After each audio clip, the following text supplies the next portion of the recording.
Dedicated to Eastern and Southern Kentucky, this is WYMT Mountain News Weekend Edition. Good evening, I'm Macy Marie. A little boy is dead after a fire. Kentucky State Police say 2-year-old Joseph Brock died after an overnight fire at his home on Reams Lane. Troopers are currently looking for his father, 26-year-old Vaughn Brock, who they say was home at the time but took off before officials arrived. Lauren Miner has those details. Caution tape, as well as a lot of unanswered questions, surround this Laurel County home. We're still sifting through the debris, trying to determine the origin and the cause of the fire, and trying to find out what happened here. Fire officials were called to Marvin Gardens Mobile Home Park around 12:30 last night.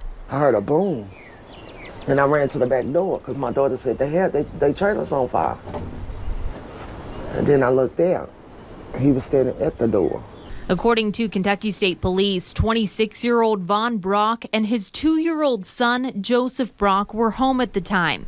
The mother was at work. He just kept saying, my son's in there, my son's in there. And then he ran off? Yeah, he said he had to go, and he ran off. By the time firefighters arrived, neighbors say the trailer was engulfed in flames. In about 10 minutes after the firefighters and stuff got here, the mom come pulling down the hill saying her baby was still in there. And then the firefighters all headed to the back room, and about 20 minutes later, they pulled Cash out. And behind this trailer, they worked on him for 15 to 20 minutes. According to the Laurel County coroner, the boy died on scene. It's real sad because a child shouldn't have lost his life like that. Anytime there's a death involving a child, it bothers everybody that's been involved. It's a horrible situation.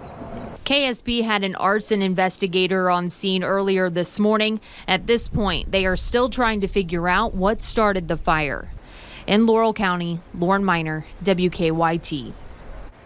Anyone with information is asked to call Kentucky State Police at 606-878-6622. A man is now in custody after causing a 2-hour manhunt and college lockdown in Southwest Virginia this afternoon. The Wise County Sheriff's Office says a call came in just before 1 p.m. on Lenora Road in Big Stone Gap of a man who had a weapon and was threatening to harm himself, or he wanted police to hurt him. That road is near Mountain Empire Community College. The threat put the school into lockdown, and David Scott Jr. was later arrested. Family and friends gathered today for a balloon release in memory of Danny Mullins. Mullins was shot and killed in late February. Police charged James McIntosh in the case. Before the balloon release, Mullins' loved ones gathered in prayer and a moment of silence to honor him.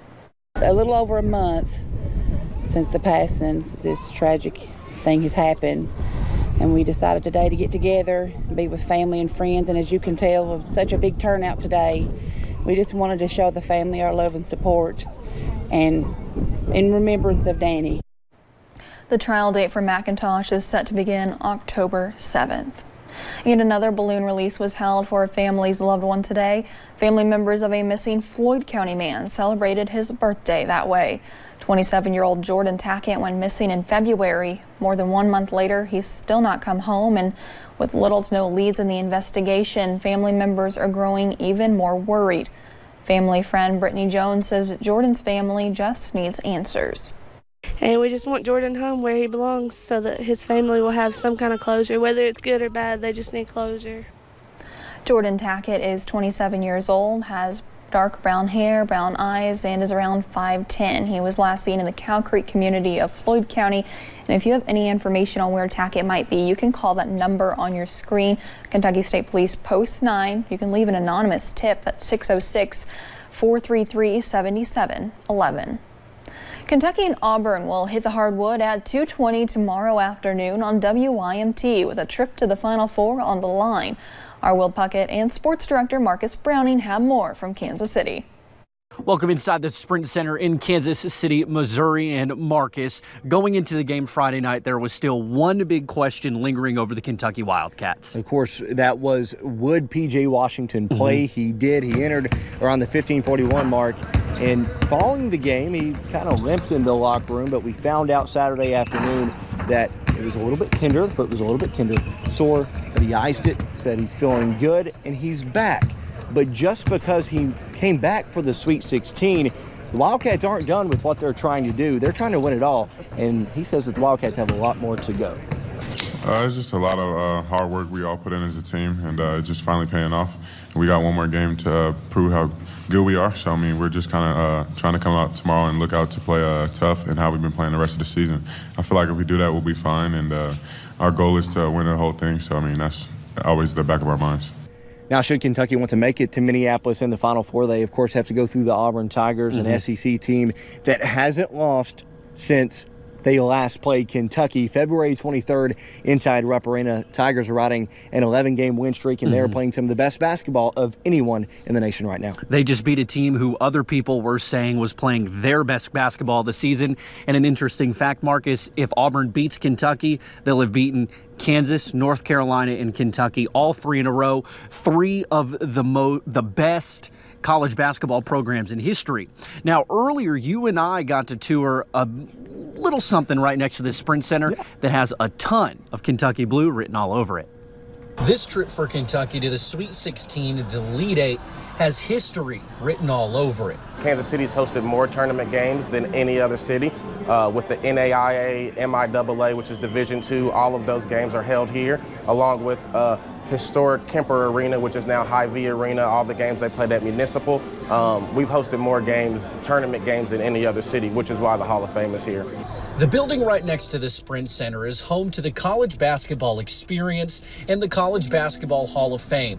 It's been there for 12 years now, and when they found out that Big Blue Nation was coming to town, they knew it was a chance to capitalize. One of the things that we've kind of waited for since we've opened, we've had a lot of historic programs come in, but none as historic as, you say, Big Blue. Through these walls, with more than 300 people taking in the experience, Kentucky Blue is on it, wall to wall. And some of the people that are in our Hall of Fame, Tubby Smith, who's actually one of our mentors and one of our founding mentors, we'll see over in our mentor circle later, just along with some of the other people that have been inducted in our Hall of Fame. An experience unlike any other, in a town that has college basketball written all over it, and the convergence of one of the most historic teams in history coming to a town that is one of the most historic basketball towns in history, meeting for the first time.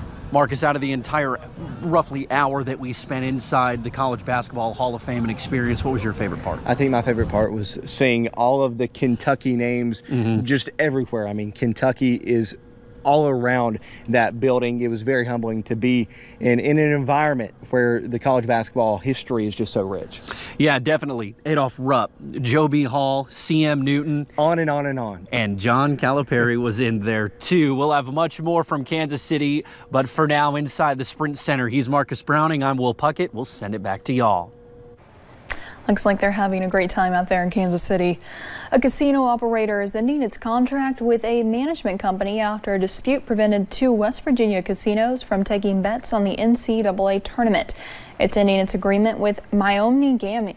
A contract dispute prevents Mardi Gras Casino and the Wheeling Island Casino from taking new sports wagers.